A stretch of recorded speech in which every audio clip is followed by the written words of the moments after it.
It was supposed to be my sanctuary, the one room I didn't have to share. But then came the knock. Lauren stood in the doorway of her kitchen, the scent of roasted vegetables still lingering in the air. The space gleamed. Subway tiles she had chosen, the custom island she had saved months for, now cluttered with half-eaten plates and mismatched wine glasses. Her father sat silently at the head of the table, nursing his beer like it held answers. Jake lounged across from him, one leg propped up, Brittany nestled beside him with a smug glow. Her hand rested casually on her slight bump as if it were the ultimate trump card. Karen wiped her hands on a floral dish towel, the one Lauren had bought last Thanksgiving, and smiled that disarming smile she reserved for uncomfortable requests. "Honey," she began, her tone syrupy, "can we sit for a minute? There's something we wanted to run by you." Lauren tilted her head. She hadn't even set down her purse yet. "I'm listening," she said carefully, sensing the rehearsed choreography in everyone's posture. Karen exchanged a glance with Mark, who avoided eye contact, then turned to Jake and Brittany before facing Lauren again. "It's just, with Brittany being pregnant and Jake having those long shifts at the hospital, we were just thinking, maybe it would be more comfortable for them to stay in the master bedroom for a while." Silence swallowed the room. The ticking of the wall clock, the hum of the refrigerator. They suddenly sounded deafening. Lauren blinked. "I'm sorry, what?" "Just temporarily," Karen rushed on, as if speed could blunt the impact. "They wouldn't change anything. And of course you'd still have full access to the rest of the house. It's just, they need the space, you know? With the baby on the way." Jake didn't speak. He didn't even look at her. His thumb danced over his phone screen, pretending disinterest, leaving Karen to do the dirty work. Lauren's jaw tensed. Her body froze, but her mind raced. She had spent months closing that mortgage, pinching pennies, working double shifts, rejecting every indulgence that might slow down her savings. This house was her restart, her symbol of independence after years of sacrifice. And the master bedroom, her one private haven, was now being eyed like an unclaimed prize. "You're suggesting I give up my bedroom?" Her voice was barely above a whisper. Karen softened her gaze. "Honey, it's just a room." "No, it's not," Lauren replied, more sharply than intended. She folded her arms tightly across her chest. "It's my room, in my house." Karen's smile faltered. "Well, of course, no one's disputing that." "Doesn't sound like it," Lauren shot back, her eyes briefly locking with Brittany's. The other woman's expression was unreadable, but her fingers kept circling the rim of her water glass. Jake finally looked up, his voice lazy. "We just thought it'd make things easier. Brittany can't be climbing the stairs every day. And the ensuite—" "It's not your decision to make," Lauren interrupted. Another silence.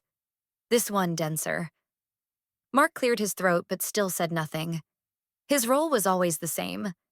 Background noise in family decisions. Karen stepped closer, dropping her voice to a coaxing murmur. "Sweetheart, you're single. You don't need a king-sized bed. They do." There it was. The words hung in the air like the final piece of a puzzle Lauren didn't want to see completed. All the subtle comments over the past months about settling down, about making space for others, clicked into place. They weren't suggestions. They were groundwork. Lauren didn't reply. She simply turned, walked down the hall and into her bedroom. She sat on the edge of her bed, her chest tight, her thoughts tangled.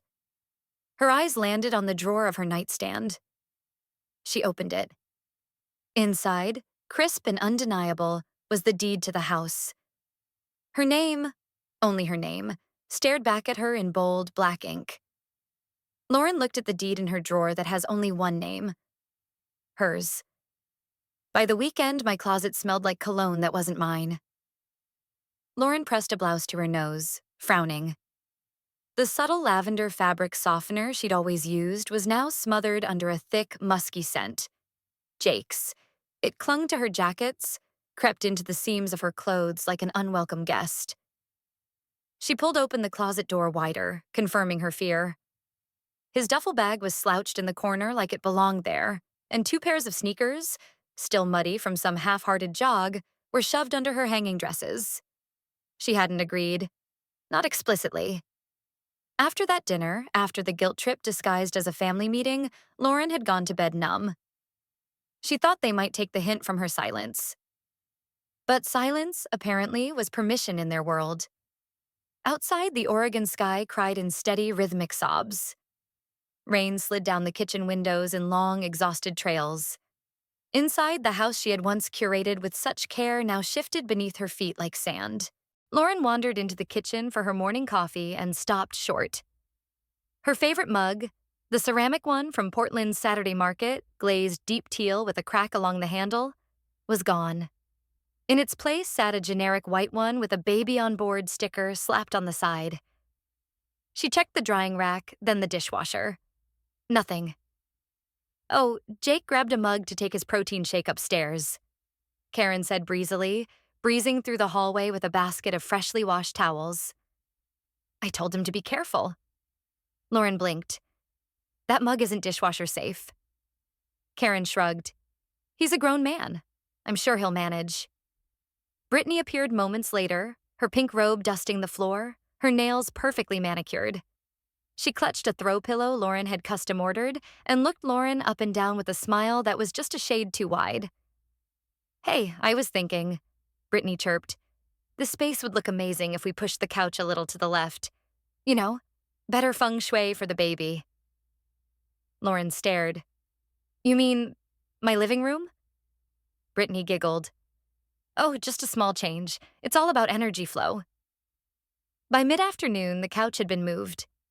So had the rug. A new vase Lauren didn't recognize appeared on the mantel, filled with plastic tulips in pastel colors she hated. And Brittany's friends had arrived. 2 of them, both wearing leggings and bringing scented candles and baby name books like they were planning a summit. Lauren stayed in her office, or tried to, but even there, peace was a myth. She emerged for a moment to grab a snack and found Jake in the pantry, opening her last box of granola bars. You like these? He asked, mouth already full. I bought them for my lunch. He shrugged. We'll add it to the list. What list? He didn't answer, just smirked and walked away, leaving crumbs in his wake. Later that evening, as Lauren wiped down the bathroom sink, she noticed her toothbrush had moved. Again. Jake's electric razor now lived beside her skincare products, and Brittany's prenatal vitamins were lined up like soldiers on the counter. The master bedroom door was shut now, her old sanctuary, reclaimed without ceremony. Just adjustment, Karen kept saying whenever Lauren so much as raised an eyebrow. It takes time for everyone to find their rhythm. By Tuesday, Lauren's rhythm was a cacophony. Brittany had taken over the living room, playing calming baby music during her afternoon naps. Jake left wet towels on the guest bed. Karen made casseroles and praised Brittany's maternal glow, while Mark read the newspaper and avoided Lauren's eyes. Then it happened. Lauren came home early from work. She stepped into the quiet house, savoring the silence, only to hear faint noises coming from her office. She patted down the hallway and pushed the door open. Jake stood at her desk, pulling open drawers, yanking out cables. Looking for something? She asked, her tone sharper than she intended. He barely glanced at her. Charger. Brittany drained hers. You could have asked. I figured you wouldn't mind. Well, you figured wrong. Jake scoffed and shoved a drawer shut hard enough to rattle a picture frame. That night, Lauren sat on the edge of her bed, now the smaller guest bed, and stared at her laptop. She opened the Wi-Fi settings, clicked change password, typed it in carefully. Something only she would remember. Then she waited. Down the hall, a voice rose.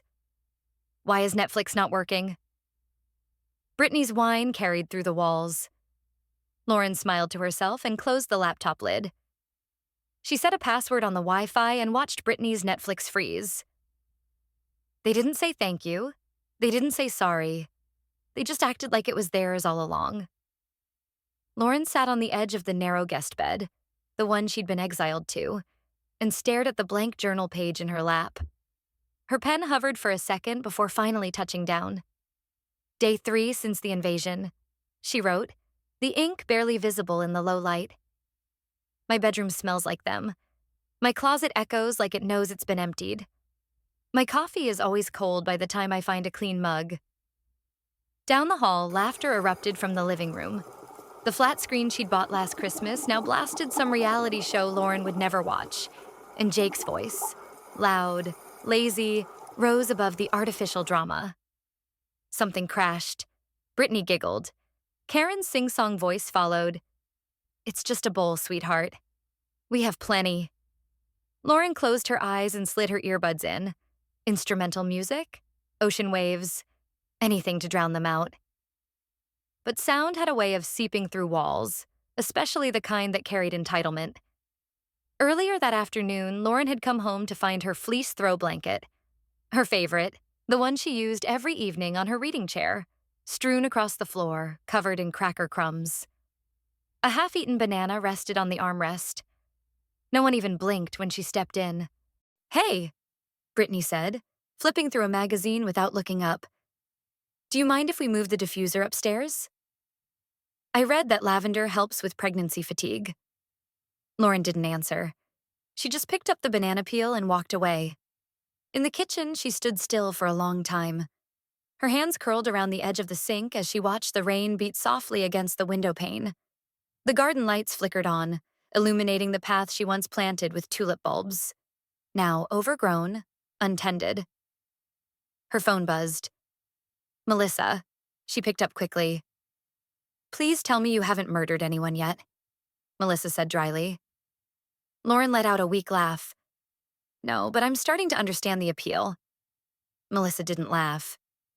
How bad is it? They've redecorated. They eat my food. They've taken over the bathroom, the living room, my closet. Jake used my razor this morning. What? He said it was just to trim his beard. I found it still wet. No apology. Melissa's voice dropped. You need to get ahead of this. Legally. Lauren leaned against the fridge, her fingers drumming against the cool metal. It's my house. The deed's in my name. I pay the mortgage. Then act like it, Melissa snapped.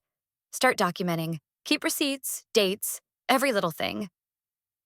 That night, Lauren sat quietly at the kitchen table, photocopying the deed. She slipped the original into a plastic sleeve, then into a file folder she'd labeled with a single word. Proof. She moved around the house like a ghost now, each step carefully chosen to avoid their noise, their judgment. Jake always had some opinion about the thermostat. Brittany always had a suggestion for a more soothing color palette. And Karen had perfected the art of weaponized sweetness. I thought you'd be more generous, Lauren, she said over dinner as if dropping casual weather updates. This house is about family, after all, not about square footage. Lauren said nothing, just stared down at her plate until the mashed potatoes blurred. Later that night, Brittany passed her in the hallway and murmured, You know, you'd sleep better if you weren't so tight all the time. Lauren didn't reply. She waited until the house was dark, until the muffled snoring began and the heater kicked into its late-night hum. Then she slipped out of bed and opened her laptop. Her fingers typed quietly, urgently. Oregon tenancy laws. Definition of guest versus tenant. Can family be evicted without lease? She read until her eyes burned. The law spoke in stiff, uncertain tones. Words like residency, intention, consideration. Nothing clear, nothing solid. Still, she copied links, saved pages, opened a new Word doc titled Exit Strategy. She didn't sleep. Instead, she stared at the screen, the glow reflecting off her tired eyes as the world she'd built quietly crumbled around her. Lauren looked up Oregon tenancy laws at 2 a.m. You don't wake up and declare war. You just stop nodding. The scent of burnt toast reached Lauren before her bare feet touched the cold kitchen tile. It mingled with the sharp tang of Brittany's citrus perfume and the sound of her voice cutting through the morning like a knife. Does this toaster always smoke like this? Brittany whined, fanning the air with one manicured hand as if her very existence was being inconvenienced. Lauren didn't answer. She crossed the kitchen, opened the fridge, and took out a Tupperware container labeled in black marker. Lauren, do not touch. It sat beside an open bottle of Brittany's green juice, already half gone and leaking sticky trails onto the shelf. Lauren didn't clean it. She just slid her container past it and shut the door. At the counter, she spooned overnight oats into a bowl and ate silently. The house buzzed around her. Jake's heavy footsteps upstairs, Karen humming in the dining room, Brittany rummaging for a glass without closing cabinet doors behind her. Dishes were already piling in the sink, plates crusted with egg yolk, a spatula balanced precariously on a mug rim. Lauren didn't flinch. "Morning," Karen chirped, emerging with a folded dish towel. "I was thinking we could do tacos tonight. Brittany's been craving something spicy." "That's fine," Lauren said, not looking up. Karen stepped closer, smile softening into concern. "Sweetie, I noticed you've been keeping to yourself lately. Everything okay?" Lauren raised her eyes slowly. "I'm just giving everyone space." Karen nodded too quickly. "Of course, but this is your home too. No need to be so territorial." Lauren's spoon paused midair. "I'm not territorial. I'm cautious." Karen blinked. "Well, I hope you'll be a little more open soon. Brittany's hormones are—" "I'm not in charge of her hormones," Lauren said, her voice even. The silence that followed was brittle. Karen retreated with a practiced sigh and a muttered, "You used to be so generous." Lauren finished her breakfast, washed only her bowl and spoon, dried them, and tucked them into her cabinet. The pile in the sink remained untouched. She walked to the pantry, reached for a Sharpie, and began labeling her food. Each item: Lauren's cereal, Lauren's almond milk, Lauren's snacks, Lauren's coffee. She used all caps. No one could say they didn't see. That afternoon, Jake lounged on the living room couch, feet up on the coffee table, flipping through TV channels like he owned them. He barely looked up as Lauren passed behind him. "Hey, Britt wants sushi. You in?" "I already ate," she said flatly. He shrugged. "Cool, I'll just use your card." Lauren froze mid-step. "What?" Jake held up the shiny black Visa Lauren kept in the bowl by the door. Her emergency card. "Relax, I've used it before. It's the one we used last week when we ordered pizza." Lauren didn't answer. She just turned and walked away. No shouting. No confrontation. Not anymore. Instead, she went upstairs, opened her laptop, and logged into her bank account. A charge was already pending. $48.72 from a sushi restaurant across town. Her name, her money, their food. She opened the card settings and canceled it with a single click. Downstairs, laughter floated up. Jake's, then Brittany's. Another show queued up on her Netflix profile. The account she paid for. Lauren moved to the front door, pulled open the settings panel on the smart lock, and entered a new PIN. One they didn't know. She stared at the screen as it confirmed. Access code updated. Outside, the rain had turned to drizzle. Leaves clung to the walkway. Inside, the house hummed with false warmth and borrowed comfort. Lauren sat back in her chair, listening to the sounds of her own quiet. Not the kind that came from peace, but the kind that preceded change. She canceled the card silently and set a pin on the front door lock. A piece of paper can't scream, but it can make people shut up real fast. Rain tapped against the windows like a ticking clock, cold and rhythmic, a steady percussion to Lauren's breathing. The house was too warm, too still. Somewhere upstairs, Brittany's music thudded behind a closed door, bass vibrating through the ceiling like a dull threat. But Lauren didn't flinch. Not tonight. She sat at the kitchen table, fingers tapping the trackpad of her laptop as the printer whirred to life beside her. Each mechanical sound, click, buzz, feed, was a small triumph. The header printed bold and centered. Notice to vacate. 7 days. Below it, calm legal language. Unemotional. Precise. A tone she had only recently learned how to speak in. Lauren reached for an envelope and folded the paper once. Then again. She sealed it with the slow, deliberate pressure of someone who no longer questioned her resolve. She didn't rehearse. She didn't draft speeches or anticipate their reactions. That part of her, the one who needed to prepare for everyone else's feelings, had gone quiet. Footsteps creaked down the stairs. Jake emerged first, barefoot, scrolling on his phone. Brittany followed, her hand resting on the curve of her belly, her eyes glazed with entitlement and boredom. Karen trailed behind them in a shawl, holding 2 mugs of tea, the peacemaker on duty. Lauren stood and slid the envelope across the counter. Jake glanced up. "What's this?" Brittany reached for it first and opened the flap with manicured fingers, already scoffing before the page was fully unfolded. "Oh, come on." Jake leaned over her shoulder, brow furrowing. "Wait, what is this? A joke?" "No joke," Lauren said, her voice calm. Karen stepped forward. "Lauren, what is this really?" "It's a legal notice to vacate," Lauren said plainly. "You have 7 days." Karen blinked as if the words were foreign. "You don't mean this." "I do," Lauren replied. She reached behind her and lifted another piece of paper from the printer tray. It was smooth and thick, embossed with the county seal. "This is the deed to the house. You'll notice it has one name on it. Mine." She placed it beside the notice, its presence definitive. Karen opened her mouth, then closed it. Jake took a half step back. "Come on," Brittany snapped, slamming the paper down. "You're seriously kicking out your family? While I'm pregnant?" Lauren's eyes didn't move. "You're not tenants. You're trespassers." Brittany's laugh was sharp. "God, you sound just like that lawyer friend of yours. What was her name? Melissa?" Lauren didn't answer. She didn't need to. Her phone buzzed quietly on the table. A new message. "Proud of you." Jake picked up the notice again, reading slower this time. "You've got to be kidding. We don't have anywhere else to go." "That's not my responsibility anymore," Lauren said.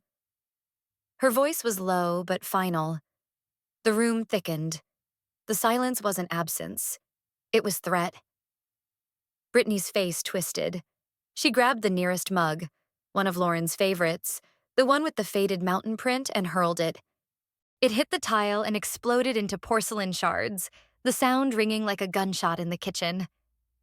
No one moved. Karen gasped. Jake flinched. Lauren didn't even blink. But something cracked open. Something beyond ceramic. Lauren stepped back without a word, took a broom from the pantry, and began to sweep. The floor was scattered with fragments. So was the illusion of family. She worked slowly, the silence now fully broken, the air charged with a truth no one could deny. The line had been drawn. Brittany throws a mug. It shatters on the floor. And so does the silence. They called me dramatic, but I had receipts. Literally. Lauren's bedroom was colder than usual. Not physically, though the October rain tapped steadily against the window and the floor held a chill, but emotionally. It had become her war room, locked, silent, pulsing with the quiet energy of someone building something no one else could see. She sat cross-legged on the bed, laptop open, illuminated only by the screen glow. The room smelled faintly of peppermint and printer toner. In front of her, folders, envelopes, printouts, sticky notes, USB drives. She wasn't packing. She was archiving. A text buzzed on her phone. "How's your evidence archive going?" MC Loren smiled, just barely. Meticulous. "You'd be proud," she replied. "I always am. PS dash, record everything, even if you think it's boring." Melissa was right. Again. Lauren started with the basics. She opened her email inbox and began searching by keyword. Mortgage confirmation, utility bill, Home Depot delivery. She downloaded every invoice, every receipt, every transaction. Then she opened her banking app and exported statements for the last year, highlighted the dates that coincided with property taxes, a separate file for home insurance. Each document went into its own labeled folder. Digital copies in the cloud, backups on her external drive, a handwritten ledger because paper still mattered. Then came the photos, before and after shots of the house renovation, the hardwood floors, the paint job, the custom cabinets in the kitchen Brittany now spilled smoothies on. Lauren clicked through the pictures and noted every date in the file properties. If she needed to prove investment, she'd bring the full blueprint. She clicked over to Amazon Prime. A new notification blinked. Your order has shipped. Lauren hadn't placed one. She opened the account and scanned the recent activity. A $289 baby monitor, a luxury diaper backpack, 2 sets of organic cotton swaddles, all ordered by Jake Carter, the shipping address, her house.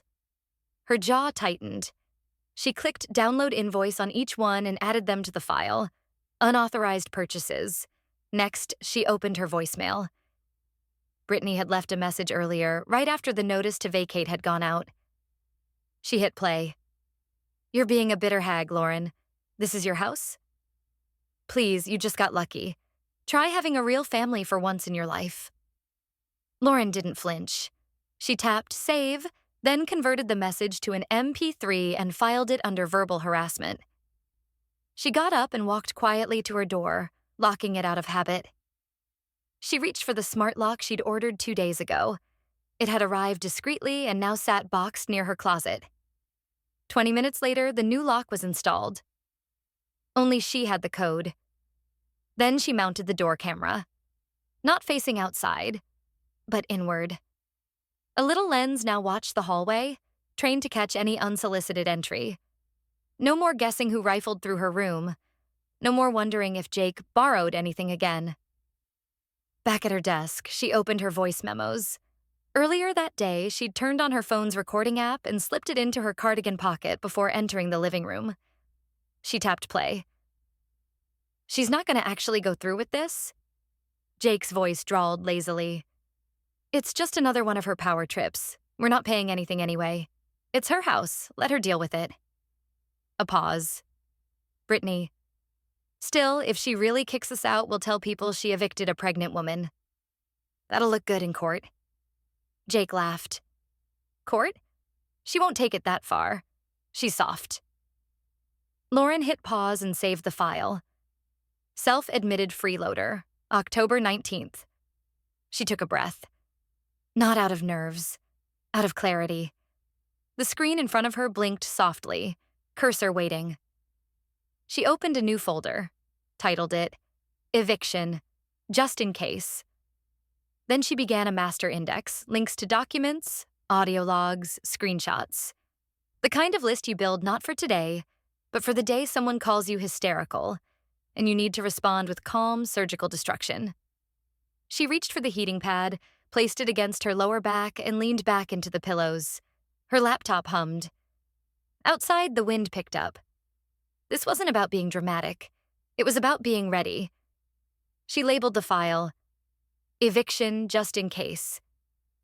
You have 7 days to vacate. That's not a suggestion.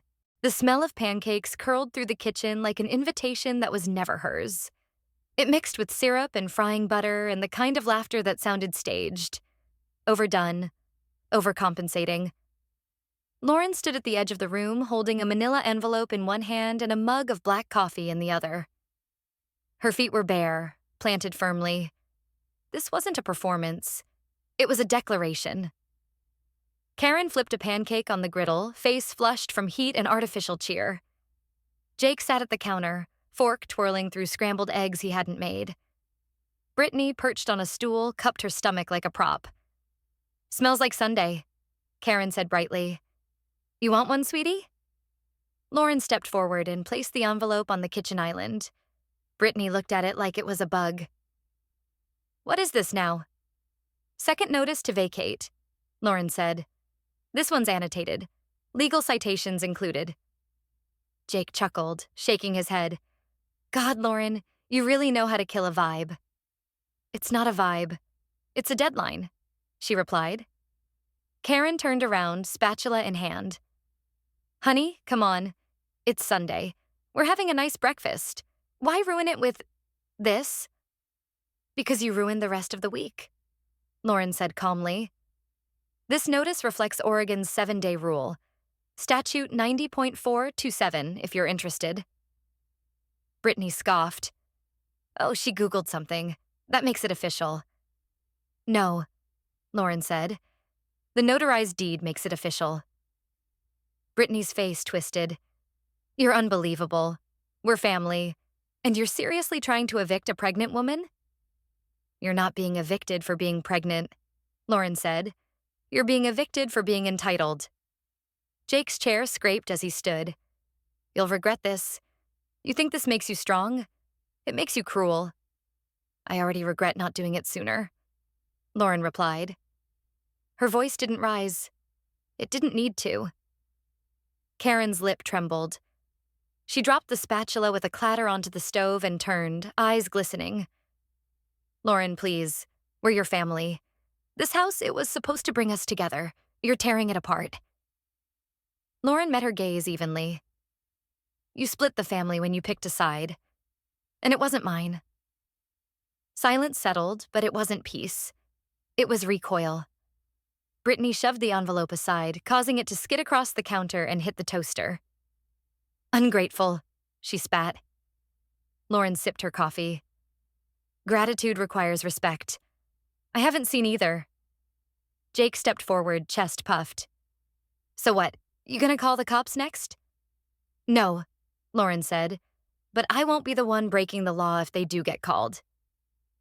The rain outside had turned to sleet, tapping harder against the windows. Karen leaned on the counter like it was the only thing holding her up. Her phone vibrated in her back pocket. Lauren's hand slipped into her own hoodie pouch and pulled out hers. A new message from Melissa. They might not leave peacefully. Let's talk about backup. Lauren stared at the screen, thumb hovering, then typed one word. Tonight. No one else noticed. But she noticed everything now. This wasn't a negotiation anymore. It was a countdown. Melissa texts. They might not leave peacefully. Let's talk about backup. I used to feel warmth in these walls. Now it's a chessboard. The living room glowed with low lamplight, soft and golden, but nothing about the night felt warm. The rain outside had grown heavier, rattling against the windows in bursts. Inside, the house was quiet in all the wrong ways. Tight-lipped, calculating. Every door was closed. Every glance meant something. Lauren sat at her desk, rereading the legal printouts she'd laid out across the surface. She marked specific lines with a blue highlighter, her pen tapping in a steady rhythm. Her bedroom door was locked, as always now. The rest of the house might have pretended nothing had changed, but in this room, she prepared like a general mapping strategy before dawn. She could hear them. Voices through the wall. Murmurs and half-whispers that weren't low enough to be polite. You really think she's gonna follow through? Jake's voice. She can try, Brittany snapped. But I swear to God, I'll tell every judge how cold she's been. Karen's voice came next, breathy and brittle. Don't antagonize her. She's unstable right now. Lauren blinked slowly. The hypocrisy would have made her laugh if it didn't sting so much. The noise of furniture dragging echoed faintly from the hallway. She got up, opened her bedroom door just wide enough to peek. Brittany was in the hallway, arms full of baby clothes, a white basket tucked between her hip and elbow. She was heading toward the guest room. Lauren stepped out. What are you doing? Brittany turned without guilt. Making room. Your books are everywhere in the den. I thought it'd be nice to set up a little nursery nook. It's not like you read these anymore. Lauren looked past her. A pile of hardcover novels sat unceremoniously beside a laundry hamper. Her copy of East of Eden sat at the bottom of the stack, bent. You don't touch my things, Lauren said, tone low and level. Brittany raised her chin. This is my home, too. Number, it's not. That's the point. Brittany smirked, brushing past her. Lauren returned to her room and slammed the door. She opened her laptop and began updating the eviction notice. This time, she included the clause about court proceedings. A judge would see this. She saved the new version and printed 3 copies. Later that evening, she went to the kitchen to place the notices on the counter. She opened the drawer to grab some tape and paused. Her mail was open. She stared down at the envelope torn cleanly at the top. It was her name, her handwriting, her sealed return address. Brittany's smoothie sat just beside it, ring of condensation bleeding into the countertop. Lauren picked up the letter with shaking fingers. "What the hell are you doing reading my mail?" she snapped, voice echoing louder than she expected. Brittany walked in with a piece of toast. "Relax, I thought it was mine." Lauren held the envelope up. "Your name's not Lauren Carter." Karen appeared behind her, flustered. "Let's not fight tonight. Please, let's just have a peaceful dinner." Lauren didn't respond. She didn't move either. That's when Mark entered the room. He moved slowly, as if unsure if he was allowed to exist between these two worlds. He looked at Lauren, then down at the mail in her hand. "She's right," he said quietly. "You don't deserve this." Karen turned to him, surprised. "Mark." "I'm not saying anything else," he interrupted, still looking at Lauren. "But I see what's happening." Lauren exhaled through her nose. It wasn't much, but it was something. She went back to her room and took the updated notice from her desk. She pinned it to the kitchen corkboard. It now included, "Failure to vacate will result in legal proceedings beginning October 30th, 2023. Later that night, as Lauren passed through the hall, Brittany looked up from the couch, legs draped over Jake's lap. "You really think a judge will kick out a pregnant woman?" she asked, tone dripping with challenge. Lauren didn't reply, but she didn't look away either. The pieces were moving, and she wasn't playing defense anymore. ChatGPT, Jan Noi. They upped the game, so I wrote the rules. The first crack of thunder landed just as Lauren typed her login credentials into the banking software for the 3rd time. Still no connection. She sighed, pressed her palms against her temples, and stood up slowly. The air inside the house was damp and restless, mirroring the storm clouds gathering above. Something was always brewing now. Outside, inside, in her gut. She followed the cord from her home office desk out to the living room, eyes tracing the snaking cable. It ended in a frayed mess near the baseboard. Jake stood nearby, looking at his phone like it owed him money. Lauren folded her arms. "Did you cut the Wi-Fi line?" Jake shrugged, not even pretending. "Tripped over it. Guess it was loose." "You work in IT. You don't trip over cords." He grinned, lazy and unbothered. "Accidents happen." She walked past him without a word and opened the coat closet. From the shelf behind the old board games, she retrieved a box she'd ordered the week before. A mobile hotspot with backup battery. Insurance. She plugged it in, waited for the lights to flash green, then returned to her laptop. 10 minutes later, she was back online. Jake saw her working and frowned like it offended him. From the kitchen came a crash. She walked in to see Brittany standing over the trash can, the pieces of Lauren's favorite ceramic mug visible between discarded lettuce and wet paper towels. "What did you do?" Brittany blinked at her. "It slipped. Besides, it was chipped already." "It wasn't." "You can't seriously be upset about a mug." Lauren stared at the fragments. It wasn't just a mug. It was the last gift from my grandmother before she passed. But she said nothing. Instead, she picked up the trash can, carried it outside into the storm, and dumped the entire thing into the bin. Back inside, she ordered a new mug, and then she ordered a backup generator. By mid-afternoon, the rain had turned to hail, and so had the conversation. Karen stood in the hallway, red-faced and trembling. "You've turned this house into a war zone." Lauren hit record on her phone before answering. "I'm enforcing the law." "You're selfish," Karen hissed. "You're cruel. This isn't how families act." "No," Lauren said quietly. It's how tenants are removed when they overstay. Behind Karen, Brittany gasped and began to cry.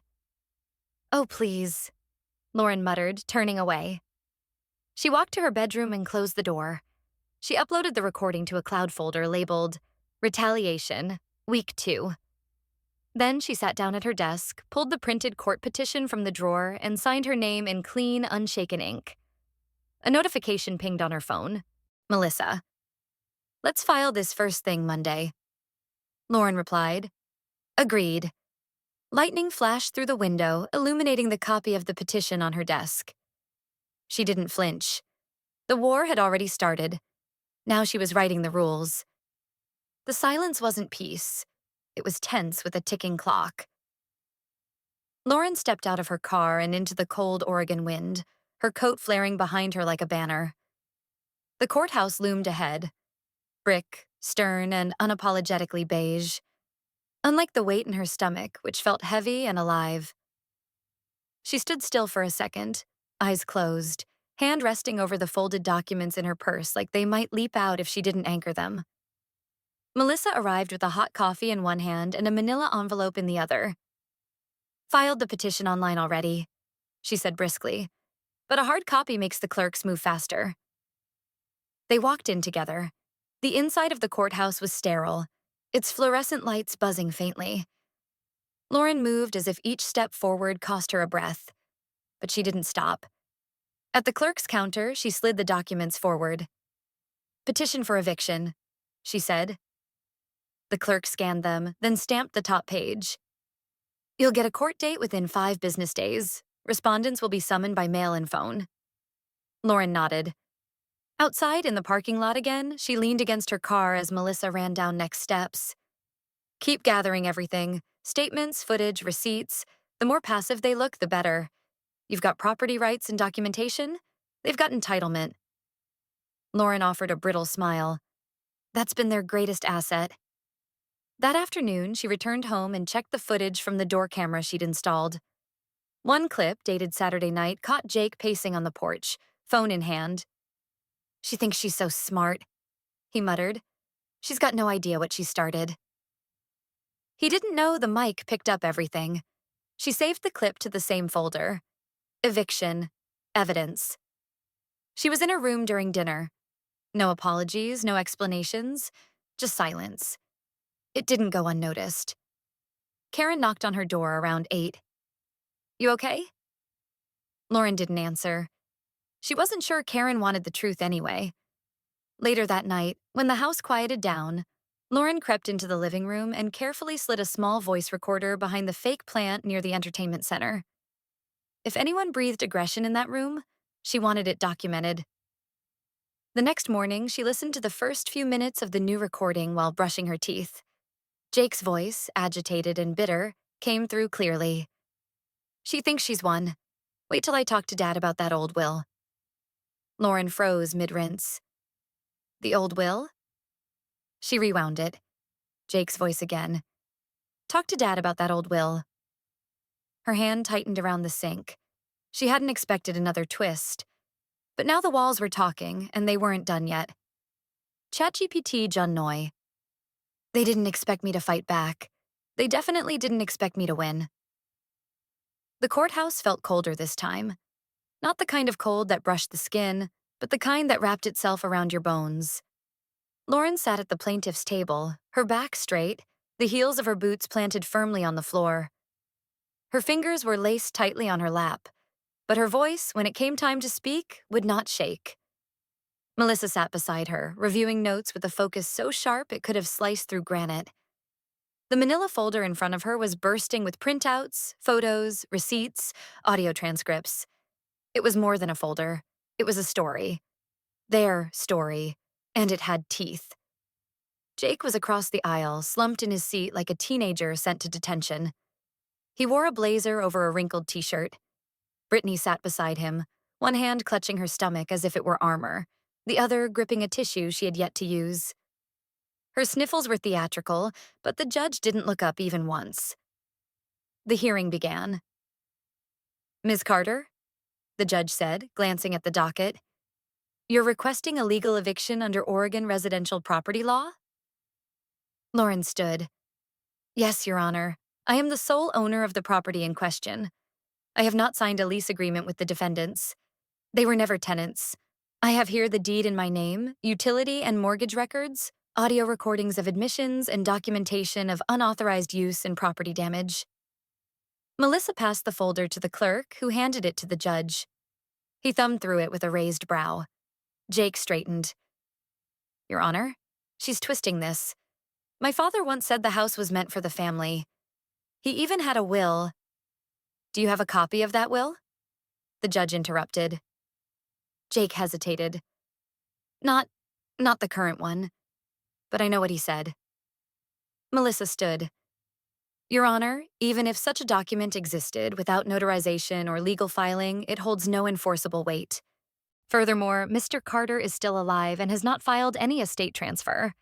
We're dealing with a living property owner who has presented legal proof of ownership. The judge nodded. And no written lease or rental agreement? Lauren answered firmly. None. Have the defendants contributed to household expenses?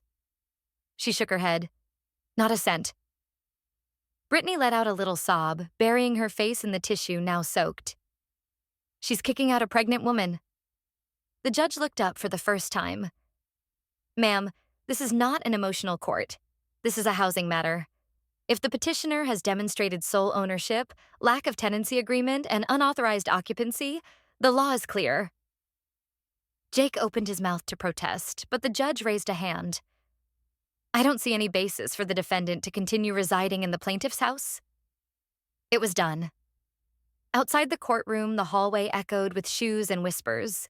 Lauren leaned against the wall for a moment, eyes closed, heart pounding with something that felt dangerously close to relief. Then it happened. Jake's voice cracked through the space like a whip. You promised me you would. Lauren turned her head. He wasn't yelling at her. He was yelling at Brittany. They built him up for decades. It took one morning to watch him crumble. Lauren stood at the threshold of what used to be her master bedroom, now stripped bare again. The air was thick with the cold mist that rolled in through the cracked front door. The same door she'd walked through 100 times dreaming of peace, family, sanctuary. Today, it only let in tension. Outside, a rental truck idled. Inside, the sound of boxes dragging, shoes scuffing against hardwood, and the occasional muted curse from Jake filled the once quiet space. He moved like a storm, knocking over a lamp, kicking a suitcase into the hallway, slamming a drawer that wasn't even his. Brittany sat on the edge of the now bare guest bed, eyes swollen, her arms wrapped protectively around her belly. She looked up when Lauren passed by with a mop, her gaze pleading, red-rimmed and watery. Lauren didn't stop, didn't speak. She just kept wiping the faint smudge on the kitchen tile as if scrubbing could erase more than dirt. Karen stood in the corner, arms folded. Her lips were tight, but she didn't say a word. She hadn't spoken since the court notice arrived last Friday.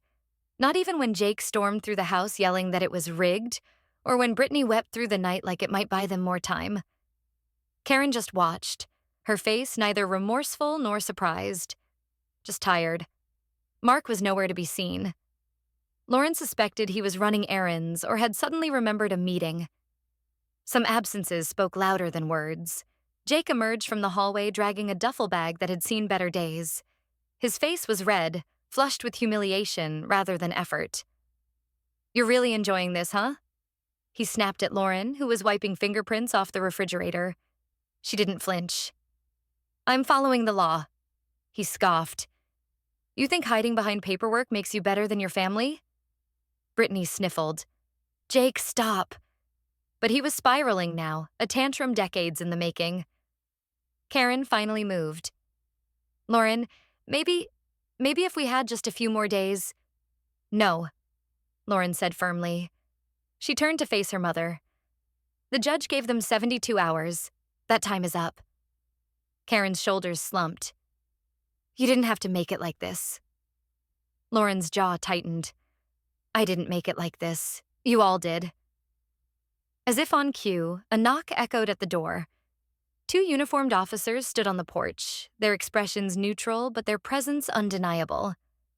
Lauren let them in and gestured calmly toward the boxes. One officer walked toward Jake and Brittany, nodding politely but firmly. "Here to witness voluntary compliance," he said. Jake lost it. He spun toward Lauren, eyes wild, arms flailing. "If I don't get anything, then you'll have no one." The room went still. The officers shifted. Karen gasped. Brittany buried her face in her hands. Lauren blinked once, then twice. Then, quietly, she walked past them all, stepped into the hallway, and pushed the front door shut behind them. The latch clicked, and silence fell. Not a hostile silence. Not the kind filled with swallowed words and accusations. This was the silence of air returning to its natural state. She stood there for a moment, her hand still on the knob.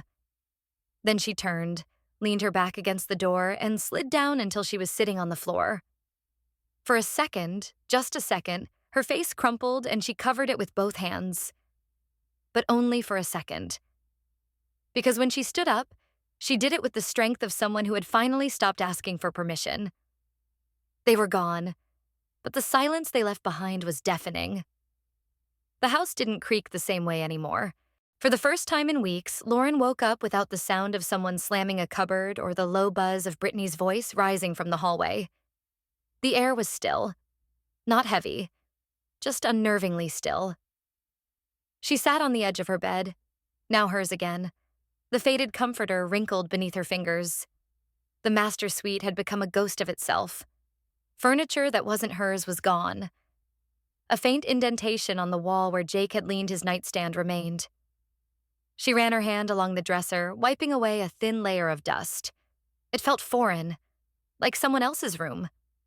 Her sanctuary, reclaimed yet unfamiliar. Sunlight poured through the curtains, dappled and golden, bouncing off the hardwood floors she'd chosen herself, the same floor she once imagined her children playing on. She stood up and stretched, bones cracking gently with age and tension. Then, barefoot, she moved through the hallway, taking in the absence of noise as if it were an exhibit. In the living room, the silence was even louder. She had rearranged the furniture 2 nights ago. The coffee table was pushed closer to the window. A worn novel sat spine up on the armrest of the couch. The baby stroller Brittany left behind had been moved to the garage. She couldn't bring herself to throw it away. Not yet. Lauren stared at the wall. The family photo still hung there, taken 5 years ago. A Christmas morning forced smile lineup. Jake grinning too wide. Karen and Mark holding matching mugs. Lauren slightly turned away, her smile just a shade off. She pulled up a chair, stood on it, and gently lifted the frame from the hook. The nail came out with it. She didn't look at the photo again. Just placed it in a box she labeled "for storage" and slid it under the side table. Her phone buzzed. An email from HR. She had requested 3 personal days, beginning next Wednesday. Melissa's idea. "Take a break," she had said. "Change your scenery. Hell, change your hair." Lauren had laughed at the time, but now the thought of sitting by a lake somewhere where no one knew her name or her family's drama seemed like the closest thing to oxygen. She padded into the kitchen to make tea and noticed a piece of mail tucked into the corner of the countertop. A pink envelope, flowery and thick.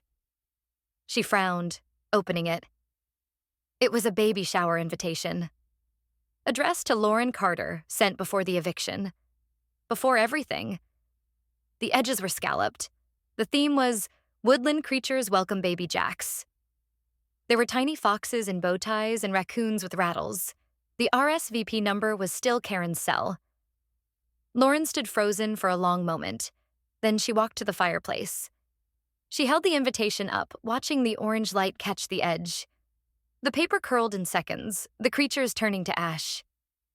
She didn't flinch as it disintegrated into flakes and vanished into the flames. Outside, a neighbor passed by walking their dog. They waved. She waved back. It was the first time anyone had acknowledged her directly since the chaos began. That small gesture lodged itself in her chest like something unfamiliar. Kindness, maybe. or recognition. She spent the rest of the day cleaning, methodically, room by room, not out of necessity, but ritual. She vacuumed the baseboards, wiped windowsills, tossed out expired condiments. Every chore peeled away a layer of the months she had lost inside this house. It wasn't exorcism. It was excavation. As the sky darkened, Lauren lit a small candle in the kitchen window. She stood there with a warm mug in hand, watching the trees sway outside. The world continued, indifferent and beautiful. Then the phone rang. She glanced at the screen. Karen. Her thumb hovered. Then she picked it up. Sometimes the apology never comes. Sometimes it's just tears and silence. The rain whispered against the window pane, a soft percussion to the unspoken words between them. Lauren sat with her hands wrapped around a lukewarm coffee cup, eyes focused on the drizzle outside rather than the woman across from her. The cafe was nearly empty. Late October had a way of thinning crowds and thickening silence. Karen stirred her tea with slow, careful motions, the tiny silver spoon tapping gently against porcelain.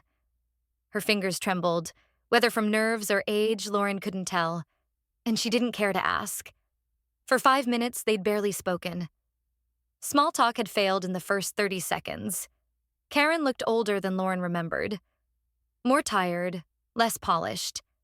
Her makeup was applied in a hurry, her lipstick faded at the corners. "I'm glad you came," Karen finally said, voice barely above the hum of the coffee shop's old refrigerator. Lauren nodded but said nothing.